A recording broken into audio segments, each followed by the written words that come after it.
C'est une dérive doriotiste? C'est en tout cas une dérive inquiétante pour quelqu'un qui prétend être de gauche. Doriotiste ou pas?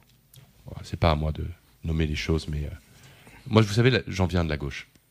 Je sais les combats qui ont été ceux des personnalités qui m'ont inspiré, de Mendès, de Rocard, de Badinter.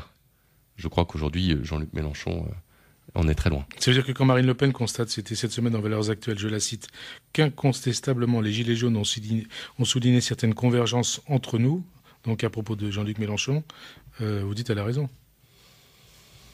Je dis simplement que quand vous écoutez les mots employés, les raisonnements qui sont ceux des représentants de la France Insoumise et du Rassemblement National sur les plateaux de télé, vous avez quand même une convergence des mots et un champ sémantique dont les similitudes sont pour le moins troublantes. Vous mettez un signe égal donc aujourd'hui entre Rassemblement National et France Insoumise? Je ne mets pas un signe égal de manière absolue parce que, à nouveau, je crois en la sincérité de certains des militants de la France Insoumise qui ont des valeurs universalistes ou autres. Mais quand j'entends les mêmes raisonnements, à savoir qu'il faut dissoudre l'Assemblée nationale, renverser le gouvernement et que ça doit se régler dans la rue, eh bien ceux-là ont quitté le champ républicain à n'en pas douter.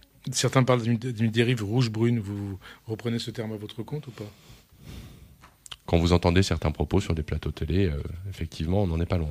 Dérive rouge-brune donc de Mélenchon, hein, on n'en est pas loin. Et croyez-vous à l'émergence d'un mouvement 5 étoiles à la française regroupant Rassemblement National, France Insoumise, éventuellement d'autres? Est-ce que ça se profile à l'horizon? Vous savez,